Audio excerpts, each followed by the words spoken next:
Está no ar o Lições da Bíblia, o nosso encontro semanal de estudo profundo da Palavra de Deus. E hoje é o final dessa temporada tão especial, na qual nós estudamos o livro de Josué. Vamos nos concentrar no episódio de hoje, no final, no discurso final do grande líder Josué, que chama o povo a escolher permanecer ao lado de Deus. É sobre isso e muito mais, o Lições da Bíblia, que está começando agora.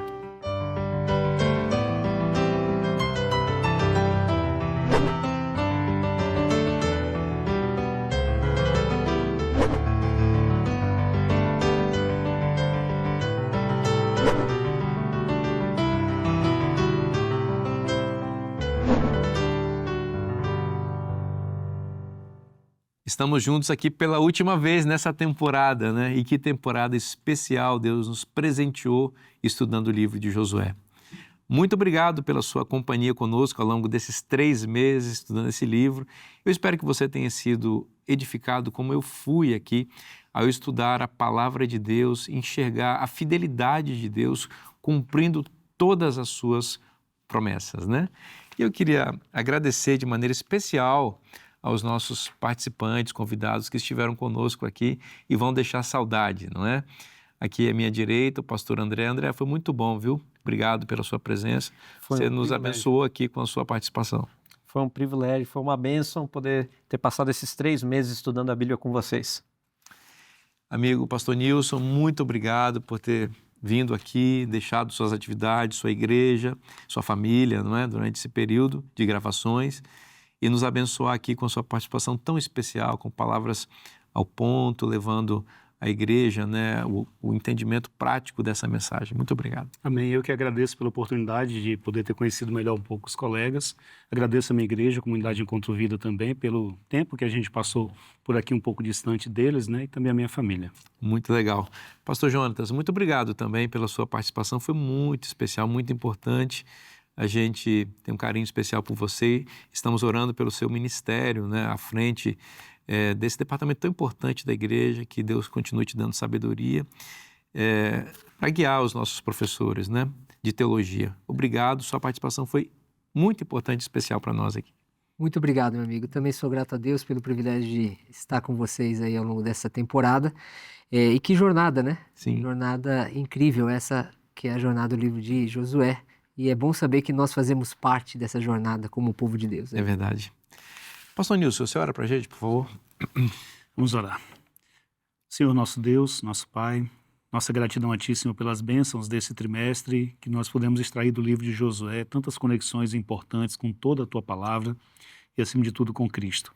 Que a nossa vida, Senhor, seja edificada em Ti e que a Tua bênção se estenda a todos que estão estudando a Bíblia conosco. Em nome de Jesus. Amém. Amém. Como é um padrão na Bíblia, né, que apresenta o ser humano como criado à imagem e semelhança de Deus, tendo, portanto, liberdade, né, o livre-arbítrio, o livro de Josué termina com essa tônica da escolha, né, oferecendo uma oportunidade de escolher o caminho da vida, né. Que forma interessante e bonita, né, de o profeta, o grande líder, terminar aqui esse livro e também a sua história aqui. É verdade. De fato, a questão da escolha é central, né? Desde o início da história da humanidade, a questão da escolha está no centro, né, desse grande conflito. Na verdade, desde lá do céu, né, quando um ser, né, perfeito escolheu se rebelar contra Deus, né, e trouxe essa rebelião aqui para essa terra, né?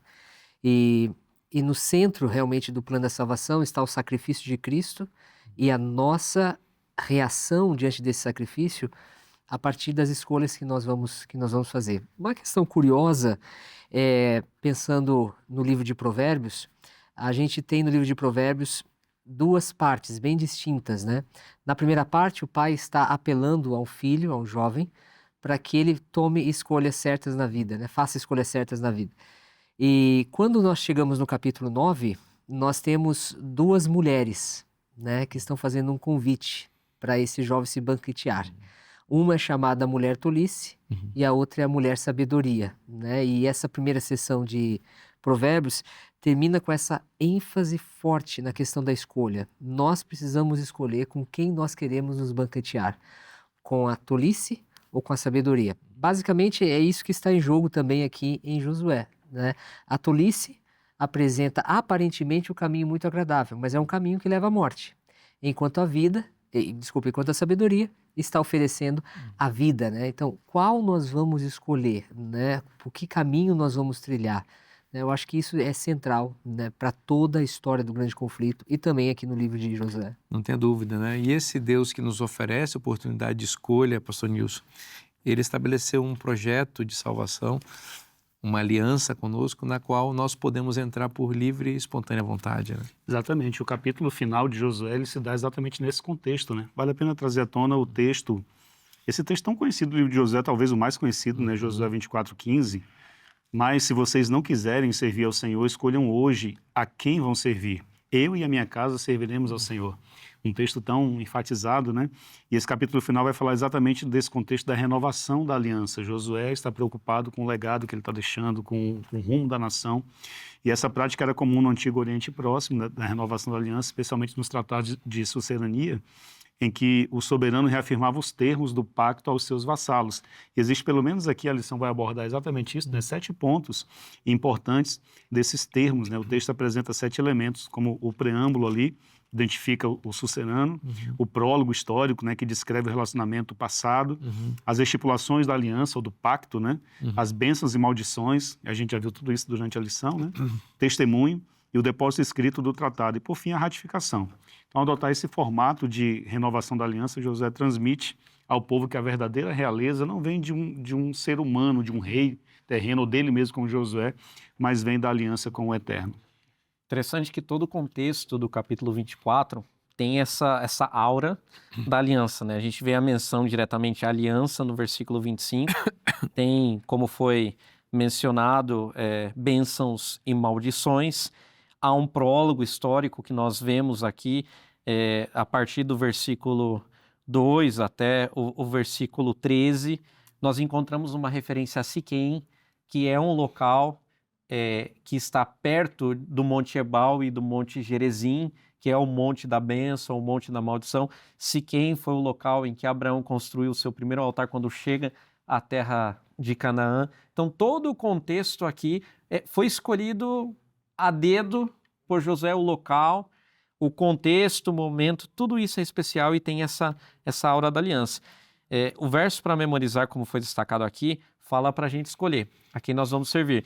E ele começa historiando aqui, Josué, né, começa historiando, quando ele convoca o povo, quem eles gostariam de servir. Ele vai elencar, por exemplo, os deuses dos pais, né, que eles serviram na Mesopotâmia, né, além do rio, como menciona, por exemplo, o versículo 14, os deuses que os pais adoraram no Egito, também no versículo 14, os deuses dos amorreus, versículo 15, ou eles vão seguir a exemplo de Josué e escolher o Deus de Israel. Tem opção, você pode seguir esses deuses do Egito, dos amorreus, os deuses da Mesopotâmia, que a família de Abraão adorava antes de ser chamada, ou eles podem optar em servir não o Deus, os deuses dos pais, mas o Deus que abençoou os pais.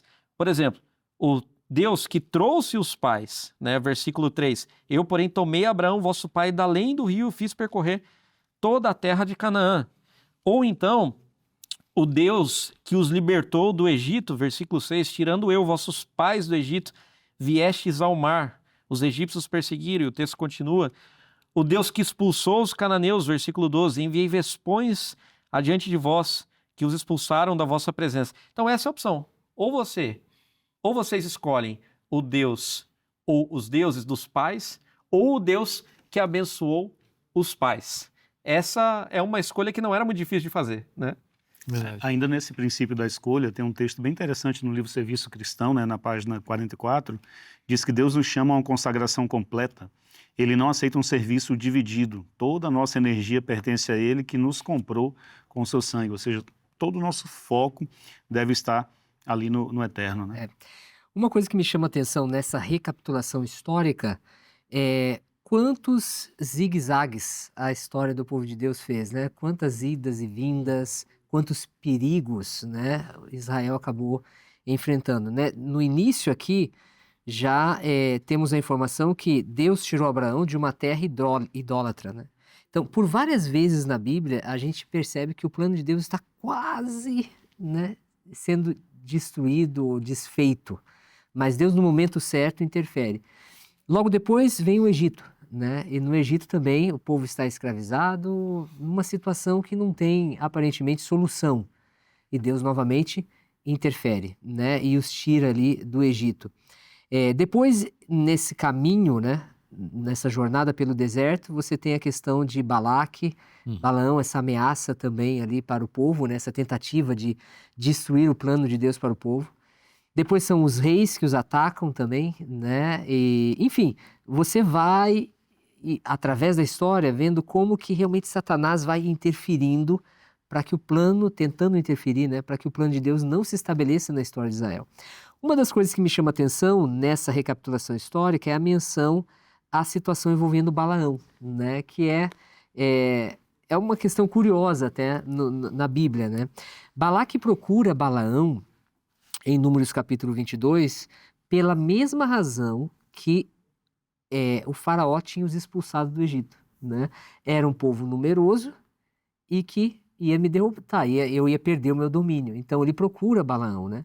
E assim como o faraó fez 3 tentativas para diminuir o número de Israel e impedir que Israel tivesse domínio, né? Impedindo o plano de Deus, Balaão e Balaque, né? Balaque, através de Balaão, também faz 3 tentativas, né?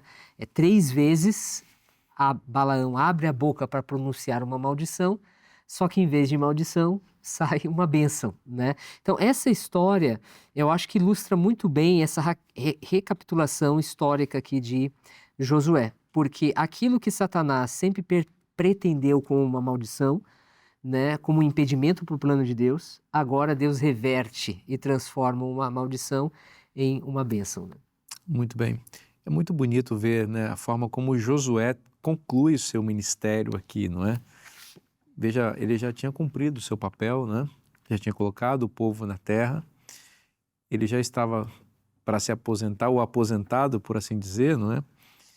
Então, ele talvez, numa postura assim individualista, ele não teria muito mais o que fazer, né?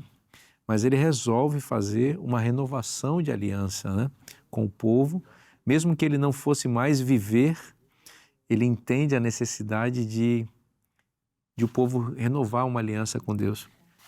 O que me chama a atenção aqui é que Josué pertencia à geração dos pais, não àquela nova geração, a geração dos filhos, se é que nós podemos dizer assim, né? A nova geração, a segunda geração aqui entrou de fato na Terra Prometida, mas ele não seguiu como os pais, como a geração anterior, outros deuses.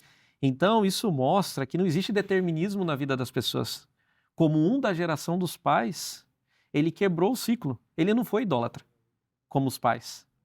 Ele não seguiu os deuses do Egito, ele permaneceu fiel. E ele mostra que isso, a partir do seu exemplo, né, eu e minha casa serviremos o Senhor, ele mostra que aquela geração não precisava seguir os erros da geração anterior. Eles poderiam estabelecer na terra uma nova sociedade na qual eles não precisavam carregar o peso dos erros dos seus antepassados. Eu mencionei no início da temporada, né, uma experiência particular, falando da árvore genealógica da minha família. Quando eu olho pelo retrovisor, eu vejo uma família disfuncional, né, uma família que não seguiu a Cristo, não era uma família de igreja, de religião, e uma família especialmente voltada para o divórcio, para a bebida, para vários vícios e tudo.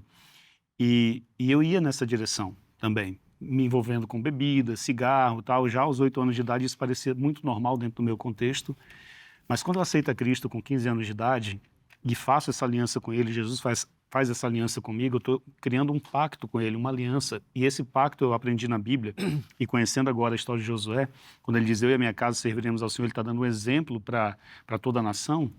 Eu aprendi que o pacto de Deus é geracional, ou seja, Deus faz misericórdia até 1000 gerações daqueles que o amam e guardam os seus mandamentos. Então, quando os meus filhos olharem pelo retrovisor da vida deles, eles verão uma outra referência em mim e na minha esposa, na aliança que nós firmamos. Não verão divórcio pela graça de Deus, não verão vícios, né, como cigarro e bebidas, como eu vi. Então, esse pacto que Deus faz, ele vai atingir as gerações futuras, e Josué está com isso em mente. Finalzinho da vida, como disse o pastor Vinícius, ele poderia estar tranquilo ali, de boa, mas ele ainda está colocando o exemplo, né? Uma coisa que me chama atenção também nesse prólogo é essa relação entre os pais e essa geração, né? Ele fala na terceira pessoa, em muitas ocasiões, eles fizeram isso, Deus os abençoou, mas ele sempre vai terminando com vocês, né? Ou seja, a história dos pais é a história deles também, né? E agora eles estão no mesmo ponto que os pais estão e eles podem tomar as decisões por eles mesmos, né? Acho interessante, pastor Vinícius, trazer à tona aqui a conexão cristocêntrica que a gente consegue encontrar em Josué. Aliás, relembrar, né? A renovação da aliança em Josué, ela aponta para uma aliança com Cristo. E olha o que diz Hebreus, capítulo 9, verso 15. Por essa razão, Cristo é o mediador de uma nova aliança para que os que são chamados recebam a promessa da herança eterna, visto que ele morreu como resgate pelas transgressões cometidas sob a primeira aliança. Então ele é o mediador, ele é aquele que sela o pacto, ele sela a aliança com o seu sangue, conforme o livro de Hebreus apresenta. Então, assim como Israel foi chamado para servir ao Senhor, cada cristão é chamado a tomar uma decisão diária de servir a Deus com fidelidade e integridade de coração, né? Acho que, retomando o fio que o pastor Jonatas, né, da fala do pastor Jonatas, essa associação entre a primeira e a segunda geração, né? É interessante que uma das funções do prólogo é criar essa identidade, né? O prólogo, dentro desse contexto de um tratado de suzerano e vassalo, especialmente como os hititas praticavam, né? Se alguém tiver curiosidade de acompanhar e pesquisar isso, pode buscar lá pelos tratados de suzerania e vassalagem dos hititas. Tem, por exemplo, um desses tratados de Alepo que está no Museu Britânico e mostra como um rei hitita faz um acordo com um rei vassalo, um rei servo da cidade de Alepo. E a gente vê essas estruturas e tal. E uma das funções do prólogo é ter essa identidade. Porque o filho do rei com o filho do suzerano, o pacto continua, né? Então, a importância do prólogo é de historiar as relações, né, entre senhor e servo, é importante. Porque a história tem uma continuidade. A história do pai é contada na vida do filho. E isso vai sucessivamente. O acordo que foi feito com os ancestrais é o mesmo acordo feito comigo agora. Então, a nova geração é parte integral daquele povo que saiu do Egito. A geração atual, no contexto da entrada de Canaã, aqui no livro de Josué, ela está conectada com Abraão, desde quando ele saiu de Ur dos Caldeus. E o histórico faz exatamente o que é proposto no histórico, historiar, né? E mostra uma progressão, né? Seus pais viviam da além do Eufrates e eram idólatras. Mas olha o que Deus foi fazendo, tirando a idolatria de vocês. Agora está no final, já estamos aqui, vocês vão querer viver como eles viviam lá? Não é correto isso. Eles saíram de lá, Deus os tirou de lá para não serem mais idólatras. Então, o que se espera é que a gente viva em fidelidade a Deus. É isso que Josué está falando para o povo dele, né? Que é uma lição espiritual muito forte para a nossa vida também, não é? Vamos fazer um breve intervalo, não sai daí, o Lições da Bíblia volta já já.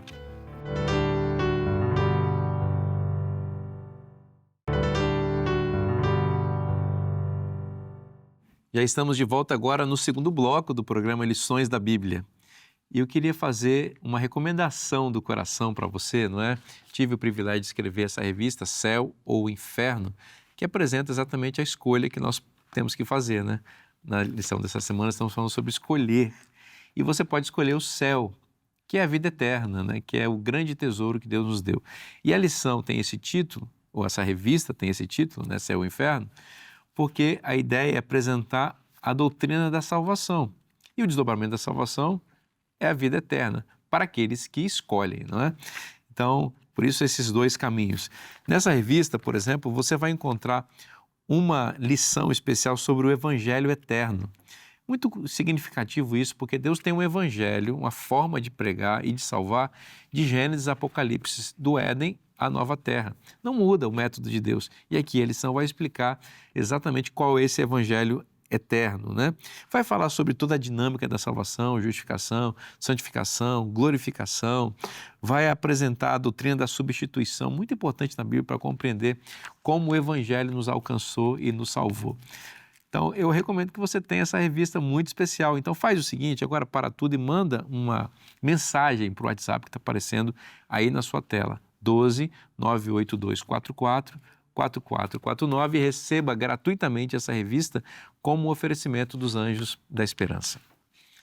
Amigo Nilson, coisa boa, né? Terminar o livro de Josué vendo esse apelo, né? Ao chamado, à obediência, à fidelidade, à aliança, não é? Exatamente. E quantas lições importantes, né, a gente aprendeu no trimestre sobre, extraídos da vida de Josué, do exemplo dele.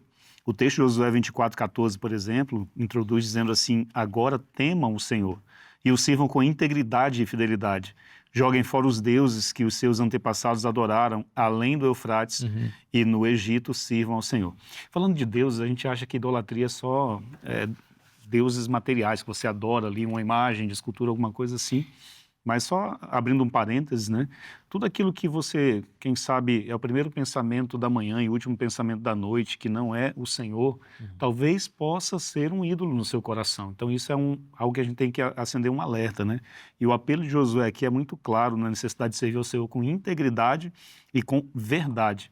E ele reconhece que o maior perigo de Israel não estava fora, mas dentro. Era o risco de manter ídolos ocultos dentro do coração, não apenas ídolos de madeira, né, de pedra e tal, mas os ídolos que muitas vezes permeiam o nosso coração também, que tiram o foco do Senhor. Então a escolha de servir não era apenas um ritual externo, mas um compromisso interior genuíno. E eu fecharia essa introdução com um texto do livro Caminho a Cristo, eu digo que é o meu livro favorito, né, já li muitas vezes ele, página 44, que diz assim: Deus não aceita um serviço dividido, ele requer inteira consagração.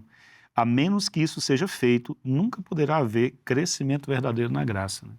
A idolatria física, né, a que você se referiu, né, que muitas vezes as pessoas confundem, acham que idolatria é só uma estátua, né, ante a qual alguém se dobra.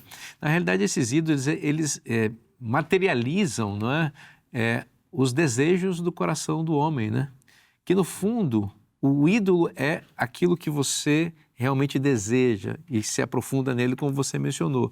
Então hoje, sexo, dinheiro, fama, poder, não é? Comida e uma série de outras coisas aí que estão no imaginário do ser humano, especialmente do coração não regenerado, né?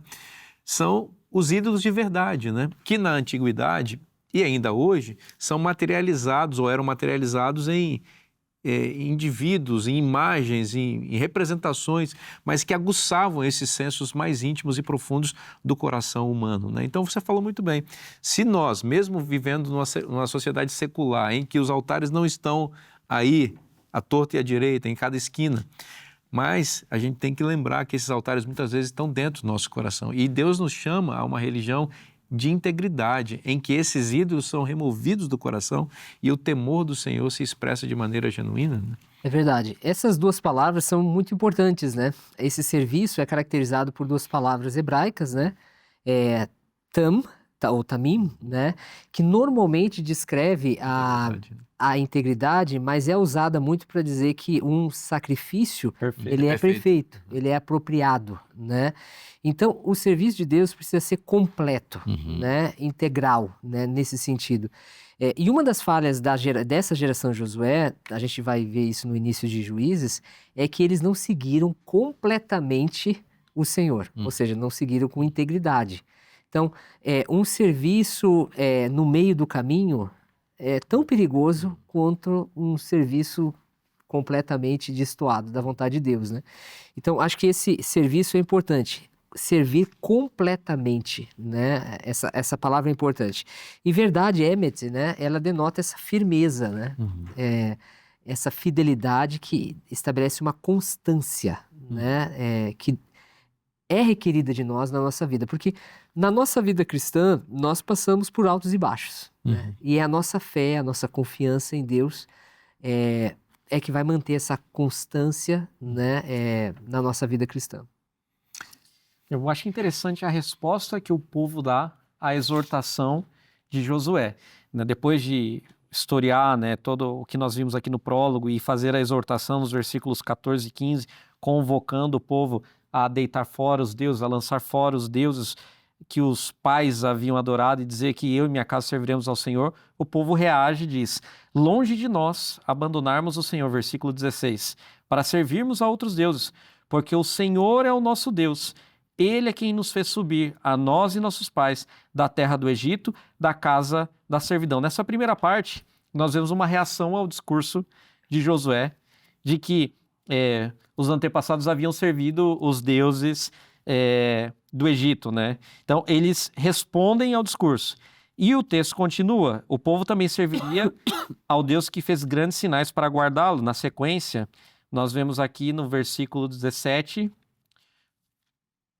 a partir da segunda parte, ele é quem fez esses grandes sinais aos nossos olhos e nos guardou por todo o caminho em que andamos e entre todos os povos pelo meio dos quais passamos. O Senhor os expulsou diante de nós todas essas gentes, até o amorreu, o morador da terra. Então, o povo reage dizendo que vai servir a Deus, que expulsou os moradores da terra, tal. Tudo isso é uma reação ao discurso de Josué. Mas o que me chama a atenção especialmente aqui é que eles não reagem apenas ao discurso. Eles reagem também ao exemplo. Olha o que diz aqui a segunda parte do verso 18. Portanto, nós também serviremos ao Senhor, pois Ele é o nosso Deus. Quando Josué diz, eu e minha casa serviremos ao Senhor, o povo não apenas reage ao discurso, reage também ao exemplo e repete as palavras de Josué. Uau, nós também vamos servir ao Senhor. Assim como o nosso líder Josué e sua família, nós também queremos servir ao Senhor. Isso me faz pensar que não apenas as nossas palavras influenciam, mas também a forma como nós a proferimos, a maneira como nós vivemos, o nosso testemunho, em outras palavras. Só pegando um gancho na fala do Vinícius, de que a idolatria ela pode ser também uma prisão muitas vezes sem cadeias visíveis, né? Então ela é uma prisão, a idolatria. Só que Deus chama um povo agora que é um povo livre para adorar. O povo agora está livre, eles estão na terra de posse. E Deus está advertindo, admoestando a eles, ou Josué, né, por meio de Josué, a não serem mais escravos da idolatria, das nações vizinhas ou do pecado, né, em tudo. E a Josué 24, 16, 17, que a gente está lendo agora, discutindo, longe de nós abandonar o Senhor para servir outros deuses, né? Então, há uma resposta favorável do povo. A gente sabe que o povo era um povo de dura serviço, sempre estava se desviando, mas Josué fez o máximo como um líder, né? Fez o melhor. Sobre essa questão ainda do exemplo, né? A gente está tratando alguns temas aí, né? Eu retomando esse fio do exemplo, eu acho interessante o poder da família.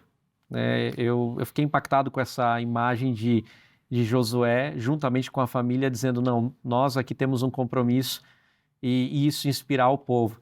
Tem um pensamento de Ellen White, no Patriarcas e Profetas, na página 114, que ela diz assim, um lar cristão bem conduzido é um poderoso argumento em favor da realidade da religião cristã, argumento que o incrédulo não pode contradizer.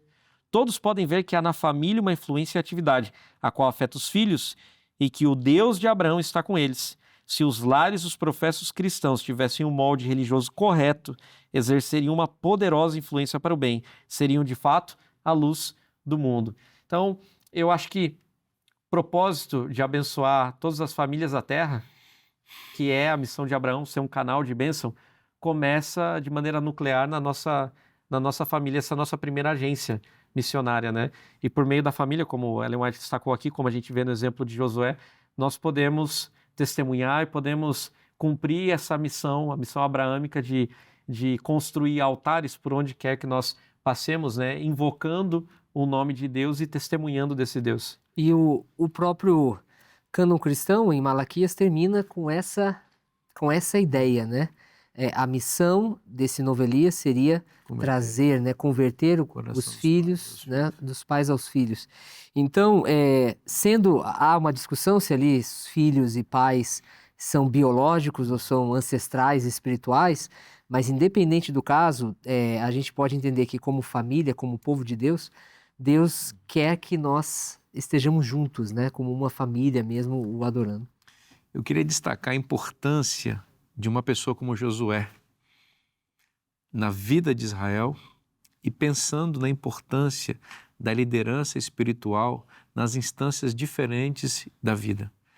É fundamental que alguém assuma a responsabilidade de chamar as pessoas para a devoção ao Senhor.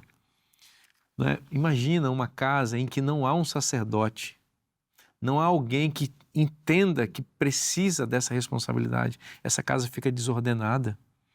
Então, eu gostaria de falar nesse momento a todos que estão acompanhando que Deus está chamando você e a cada um de nós a uma responsabilidade de representá-lo. Nós não podemos deixar as coisas soltas, sabe? Nós não podemos deixar a natureza humana seguir seu curso. O curso natural nosso, de pecadores, é fazer só o errado. É preciso que alguém se levante no Espírito de Deus para chamar outros a obedecerem a Deus. E é exatamente isso que Josué está fazendo aqui. No final da vida, ele está chamando o povo a uma decisão. Ele está historiando o que aconteceu com o povo de Israel. Ou seja, aqui mostra que é uma pessoa que conhece a história. Nos nossos dias seria uma pessoa que conhece a palavra de Deus, né? E que vai ter condição de explicar isso a alguém e vai apontar um caminho de fidelidade futura, não é? Então, nós estamos num tempo de escassez disso aqui.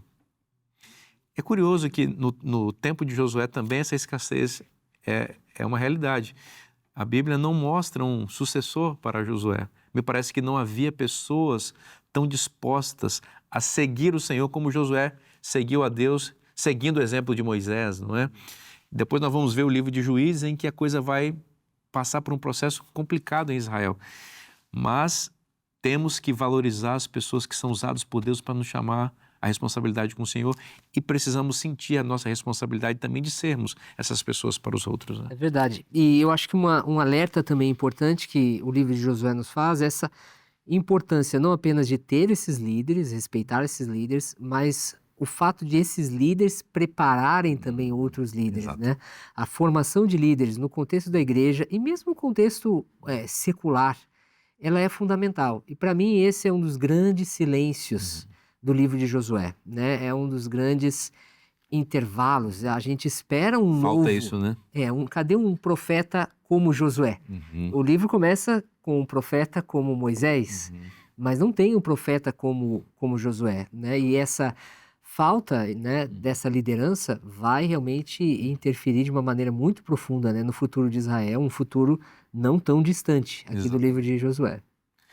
No livro de Juízes, mais à frente, nós vamos ver que o povo vai perdendo as características de povo de Deus, da idolatria vai avançando e eles vão sofrendo as maldições da quebra da aliança. Né? Essa ausência de um sucessor, né, talvez, a Bíblia não deixa claro, como disse o Jonatas, tem um silêncio nisso, né? Talvez por isso Josué se levanta e se dirige à congregação e admoesta a congregação e com muita ênfase ele tenta direcionar a congregação ou o país, né, na direção do Senhor, e ele apresenta a necessidade de servir a Deus com liberdade, né? Só pode existir amor de verdade se você for livre para decidir não amar. Então ele enfatiza, escolham, façam sua escolha, escolham hoje a quem vocês vão servir. Interessante a resposta do povo, eles dizem assim, ó, Deus nos tirou da terra do Egito, da terra dos nossos pais, né, do Egito, da terra do Egito, da casa da servidão, e fez esses grandes sinais diante dos nossos olhos, portanto nós vamos servir ao Senhor.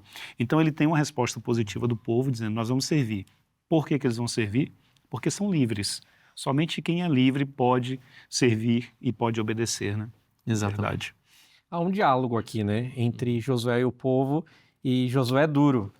Ele exorta o povo, é isso mesmo que vocês querem? A gente vê isso aqui no versículo 19, não podereis servir ao Senhor, porquanto é Deus santo, Deus zeloso, que não perdoará a vossa transgressão, nem os vossos pecados. Se deixardes o Senhor e servirdes a deuses estranhos, então se voltará e vos fará mal e vos consumirá depois de vos ter feito bem. Ele adverte, ele é severo. É isso mesmo, é um compromisso solene que vocês estão Ele não está selando brincando aqui. com isso daí, não é? Ele exorta como uma pessoa serena, mas ele é contundente. E o povo confirma, falou, não, antes serviremos ao Senhor, é isso mesmo, nós temos convicção da decisão que nós estamos tomando. Ele é aquele pregador que faz o apelo no final do sermão e quando a pessoa se levanta e fala, pera um pouquinho, você tem certeza que você está fazendo? É melhor você voltar, porque você está assumindo um compromisso, né? Compromisso com Deus. E Josué tinha razão em fazer isso, né? Porque ele mesmo ouviu o mesmo, não o mesmo povo, não as mesmas pessoas, mas Israel, dizer algo muito parecido no contexto da Aliança do Sinai. Tudo que o Senhor falou, faremos. Tudo que o Senhor falou, faremos, né? E ele percebeu que muito rápido eles acabaram não fazendo isso, né? Que eles se comprometeram. Então, Josué, olhando para o passado, vocês realmente, né, querem se comprometer? É isso que realmente vocês estão decidindo hoje? Você puxou esse ponto, é interessante, porque na resposta do povo, acho que a gente vai desenvolver isso mais no próximo bloco, mas o povo diz assim: ao Senhor nosso Deus serviremos e obedeceremos a sua voz. É curioso, porque lá no episódio do Sinai, o povo diz que não queria ouvir a voz de Deus. E aqui, o povo diz: nós ouviremos a sua voz, obedeceremos a sua voz. Que é um dado realmente significativo, porque aponta para realmente a receita para a fidelidade. O que o povo de Israel lá atrás não teve. Não queremos ouvir a voz de Deus. Só dá para ser fiel se a gente for exposto à voz de Deus, né? Nós vamos fazer um breve intervalo agora, para você curtir aí o show do intervalo da Novo Tempo, ver essas mensagens especiais, tomar uma aguinha, respirar um pouquinho, não é? Porque o próximo bloco vem aí com coisas muito lindas, fechando esse trimestre tão maravilhoso que a gente está vivendo aqui, tá bom? Forte abraço, não sai daí, o programa volta já já.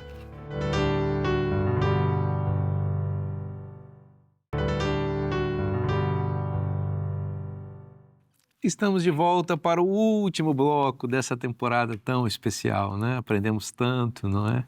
Estamos nesse capítulo tão lindo, né? O último capítulo do livro de Josué.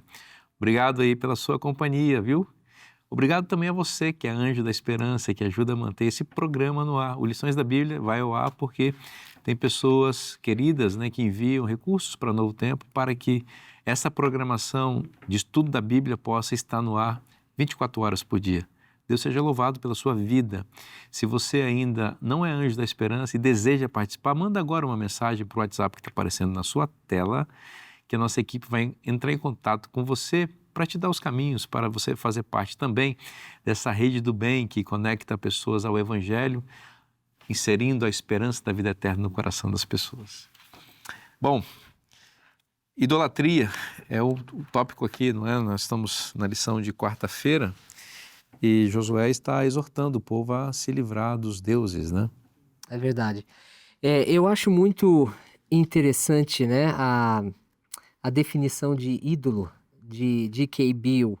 Ele diz que qualquer coisa que o seu coração se apegue ou confia para a sua última, como a sua última segurança, né? A sua segurança final, né? Isso é um ídolo, né? Como nós já falamos aqui anteriormente, né? O perigo da idolatria, ele é presente para Israel, mas é presente também para nós hoje, né? Eu achei interessante alguém uma vez escreveu sobre as 4 perguntas que você faz para identificar um ídolo, né? A primeira é: onde eu gasto meu dinheiro? Onde eu gasto meu tempo? Onde eu obtenho a satisfação e a alegria, né? E o que está sempre na minha mente, né? Então, ao responder essas 4 perguntas, nós poderemos, quem sabe, identificar se mesmo não estando dobrados diante de uma imagem, né, de escultura, como era o caso da idolatria aqui em Israel, também nós não estamos correndo risco, né, ou mesmo até idolatrando, né? Idolatrando bênçãos de Deus. Essa é a curiosidade, né? Porque o que o povo adorou, ou o que o povo adorava no passado, era a chuva, né? Que era uma bênção que Deus tinha dado, né? Então a idolatria envolve você transformar um presente de Deus em um fim em si mesmo, né? E adorar, em vez de o doador, o presente, né? Basicamente esse é o perigo, né, da idolatria. Eu sempre penso também que a idolatria é uma projeção da adoração ao próprio eu, né? No fim das contas, quando você tem um ídolo, você está adorando a si mesmo. A egolatria, né? A exaltação própria, né? Quando você quer satisfazer seus próprios desejos, a revelia da vontade de Deus, né? Veja que as pessoas que são bem-sucedidas espiritualmente, registradas na história da Bíblia, são pessoas que têm capacidade moral, né, pelo Espírito Santo, de resistir às suas paixões próprias, suas vontades, em nome de uma moralidade celestial, não é? Você vê José no Egito, por exemplo, né? É um claro exemplo de uma pessoa que adorava a Deus e não a si mesmo, né? Então ele um ambiente que valorizava a licenciosidade, a sensualidade, o adultério, ele diz: como eu poderia fazer isso contra o meu Deus? Veja, Deus estava acima das paixões e do que o contexto poderia sugerir para ele. Então isso é um bom exemplo para a gente pensar, né? Se nós quisermos realmente adorar a Deus exclusivamente, nós temos que lembrar que o ídolo maior a ser vencido somos nós mesmos. Verdade. No livro O Caminho a Cristo menciona que o maior inimigo que nós podemos vencer é o próprio eu, né? A maior batalha já travada entre o ser humano é a batalha contra o próprio eu. E o perigo dos ídolos é que eles são muito sutis, porque às vezes eles são baseados em coisas boas. Uma conquista profissional, uma conquista acadêmica, um sonho que você tem. E às vezes você dorme com aquele sonho na mente, você não pensa mais no Senhor, você dorme com aquele sonho, você acorda. Eu costumo tentar identificar ídolos dentro de mim mesmo com isso. O que eu estou dormindo pensando, o que eu estou acordando pensando? Primeiro pensamento da manhã, último pensamento da noite. Se não for as coisas relacionadas ao Senhor, a adoração, a fidelidade, a palavra e tudo, então isso é um sinal de que o ídolo sutil pode ter se instalado no nosso coração. E eu identifiquei na minha vida alguns ídolos. E muita gente bate, né, naquelas pessoas que adoram imagens de escultura. E eu acredito que muitas vezes nós somos mais idólatras do que aquelas pessoas que estão focando, às vezes, na adoração ali, porque nós temos ídolos que a gente não reconhece. Então, um dos passos para identificar um ídolo é você reconhecer, nomear esses ídolos. Precisamos nomear os ídolos. Com as crianças, lá em casa eu tenho um pequenininho de 7 anos, né, que é o Ian, tem uma Laura de 14 e o Arthur de 17. Mas para o pequenino de 7 anos, a minha esposa é terapeuta sistêmica, ela atende casais, famílias e tal. E ela disse: Nilson, a gente tem que ensinar o nosso filho a nomear os sentimentos que ele tem. Legal. Nomear os sentimentos, para ele saber, olha, isso aqui é raiva, isso aqui é inveja, isso aqui é cobiça, e a gente vai ensinando. Da mesma forma, a gente precisa nomear os ídolos que a gente tem no nosso coração. Será que isso está ocupando o lugar de Deus? É muito difícil identificar Chamar o esses ídolos. pecado pelo nome, né? Perfeito, Exatamente. Não há verdadeira reforma religiosa sem o abandono dos ídolos e a negação do eu, né?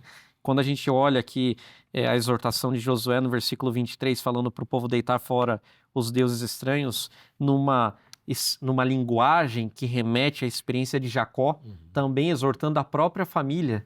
Olha que paralelo interessante. Exortando a família a deitar fora os deuses no mesmo local em que Josué estava próximo de Siquém.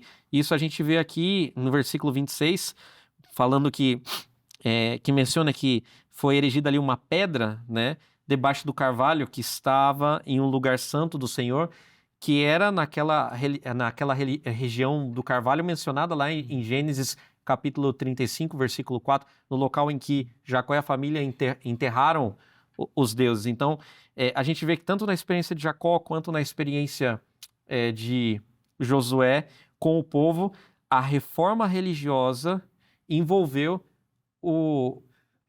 a negação do próprio eu, essa resignação e o abandono dos deuses. Quando a gente vê aqui na sequência, vê que é feita que Josué escreve as palavras da lei, né, seguindo os procedimentos legais da aliança, conforme a gente mencionou, né, de deposição do texto, leitura periódica e tudo mais. Todo o contexto remete a essa experiência.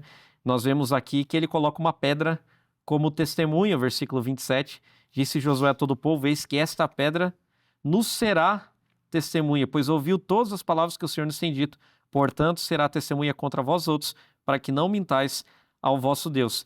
E aí o versículo 28 então vai encerrar a participação de Josué, dizendo: Josué despediu o povo, cada um para a sua herança.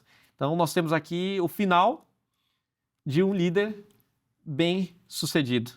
Aqui termina a trajetória de Josué e depois disso nós temos apenas aqui as palavras sobre o seu sepultamento. E se você perceber, né, isso nos lembra o legado que nós deixamos realmente como líderes, né? O livro de Josué começa com Josué mesmo se referindo a Moisés como servo do Senhor. Nós até comentamos isso, né, no primeiro episódio dessa temporada.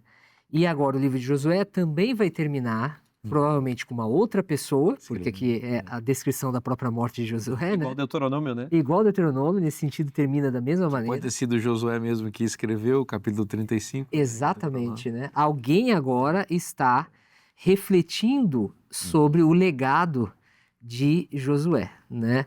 Nós queremos que Jesus venha ainda em nossos dias, e eu creio que isso é muito possível e quem sabe até muito provável, Amém. mas nós não sabemos, né? Se isso não acontecer, a gente tem que pensar, né? Qual é o legado que eu estou deixando? Alguém vai refletir no futuro sobre o meu legado, né? E aqui o livro de Josué termina com essa indicação de que Josué, filho de Nun, agora designado servo do Senhor, né? Então, como as pessoas vão me reconhecer, né, no final? Eu gosto de pensar aqui numa conexão com Paulo, né, lá do Novo Testamento, falando sobre o legado, sobre o que as pessoas pensarão de mim quando eu partir, né, de nós, pensando que em 100 anos, se Jesus não voltar, ninguém de nós estaremos aqui mais. Assim como Josué terminou sua vida com fidelidade, Paulo ele pôde afirmar lá em 2 Timóteo 4,7, né? Combati o bom combate, completei a carreira, guardei a fé. A partir de agora a coroa da justiça já está guardada, mas não somente a mim, mas a todos aqueles que amarem a sua vinda. Então, ambos, né, Josué e Paulo apontam para Cristo, né, o verdadeiro servo fiel, que conclui a sua missão dizendo, está consumado, lá em João 19. Né? Então, a vida de Josué e de Paulo são reflexos da obra de Cristo em nosso favor, e que nos garante a vitória final, acima de tudo, né? Agora, acho que vale a pena a gente ler esses últimos versículos, Uhum. que eles fecham bem o livro. Aqui, a partir do versículo 31, diz que serviu, pois, Israel ao Senhor todos os dias de Josué e todos os dias dos anciãos que ainda sobreviveram por muito tempo depois de Josué e que sabiam todas as obras feitas pelo Senhor a Israel. Os ossos de José, que os filhos de Israel trouxeram do Egito, amarraram-nos em Siquém, naquela parte do campo que Jacó comprara aos filhos de Amor, pai de Siquém, por 100 peças de prata, e que veio a ser herança dos filhos de José. Faleceu também Eleazar, filho de Arão, e o sepultaram em Gibeá, pertencente a Finéias, seu filho, ao qual lhe fora dada na região montanhosa de Efraim. Ou seja, é uma geração de gigantes que descansa. Fantástico, né? Esse legado aí, né? Eu estou olhando aqui, Nilson, o Último, né? capítulo 50 de Gênesis e o último capítulo de Josué aqui, 24, né? Eu estou vendo que muita semelhança aqui. É até um dado curioso, né? José faleceu com 110 anos, a mesma quantidade de José anos também. de Josué aqui, não é? E é Josué que vai, não é? É nesse contexto da morte de Josué que também os ossos de José serão sepultados. E ele pede aqui no capítulo 50 de Gênesis que isso aconteça no futuro, né? Crendo que Deus cumpriria a promessa. Então a gente vê aqui no final do livro de Gênesis uma perspectiva profética futura, né? Uma crença de que algo extraordinário aconteceria, e em Josué nós vemos o cumprimento dessa profecia. E ao mesmo tempo encontramos um caráter séculos depois semelhante ao de José, aqui como refletido aqui no caso de Josué, né? Tem alguns Perfeito. pontos interessantes aqui. A gente acabou não lendo o versículo 30, que fala do sepultamento de Josué, né? Que ele também foi sepultado na sua cidade, em Timnat-Sera, que está na região montanhosa de Efraim. É curioso que os três são enterrados na região montanhosa de Efraim, nas proximidades do templo, né? Do tabernáculo que ficava em Siló. Isso também fala muito sobre a identidade desses grandes personagens. Agora é muito interessante porque aqui a gente tem um fechamento nesse paralelo que você fez entre o Gênesis, né, e aqui o livro de Josué. A gente tem um fechamento do ciclo da história de José, né, porque esses três sepultamentos, especialmente o de José, eles acabam conectando a promessa de Deus com a esperança de José. José queria estar na terra. Ele não queria ficar no Egito, porque o Egito não era a terra dele. O coração dele estava no local em que está o Senhor, né? E o Senhor está ali. E ele vai ser enterrado perto. E é interessante que ele vai ser enterrado na tribo de Efraim. Manassés e Efraim foram filhos de José. Manassés era o primogênito, Efraim era o mais novo. Mas no momento da bênção, Jacó inverte as mãos. Efraim acaba se tornando o legítimo herdeiro, né? E ele vai ser enterrado na terra do seu primogênito. Ele voltou para casa. É interessante que, quando a gente pensa que desses 6 primeiros livros da Bíblia, 3 terminam com morte, né, dos seus grandes heróis, dos seus grandes líderes, né, nos lembra, né, que realmente o final feliz não está aqui nesse mundo, né, não está aqui nessa esfera que nós estamos vivendo. O final feliz a gente tem que esperar, né? Então, Gênesis termina com a morte de José. você tem Deuteronômio terminando com a morte de Moisés. Moisés e agora a morte, né, de Finéias e Josué, né? Então acho que essa é uma das coisas que, embora seja um Eleazar, livro né? de Eleazar, De sim, Eleazar. obrigado. Embora Josué seja um livro de vitórias, conquistas, Uhum. promessas cumpridas, mas ele termina com esse gosto amargo da morte, né? Exatamente. Que nos lembra que, como povo da jornada, nós precisamos continuar firmes, esperando, confiando, né? E se tivermos que enfrentar a morte um dia, podemos morrer como José, como esses grandes homens, tendo a certeza que Deus, no final, vai cumprir o seu plano. Cada igreja está pelo menos a uma geração da sua extinção, disse o ex-arcebispo da Cantuária. Uma geração, ou seja, o legado que a gente deixa para essa geração vai fazer toda a diferença para a continuidade, né? Que Deus seja louvado por esse trimestre tão especial, essa temporada em que fomos abençoados com a palavra de Deus. Nós não somos daqui, nós somos peregrinos, aqui não é nosso ponto final. Nós estamos caminhando para Canaã Celestial. Jerusalém Celestial está logo ali. Nós precisamos continuar crendo, firmes nessa promessa, não é? Jesus espera um povo, Ele está preparando esse povo e deseja que você faça parte dele. Então hoje é dia de decisão, é dia de você entregar a sua vida. Você que ainda não foi batizado, você que ainda não foi batizada, você que ainda não se rendeu plenamente a Deus, hoje é o seu dia. Não deixe para amanhã, o convite é para agora. E esse convite está na Bíblia. Se está na Bíblia, é bom para você. Eu te espero na próxima semana com a nova temporada, novos participantes, novo tema. Deus te abençoe e até lá.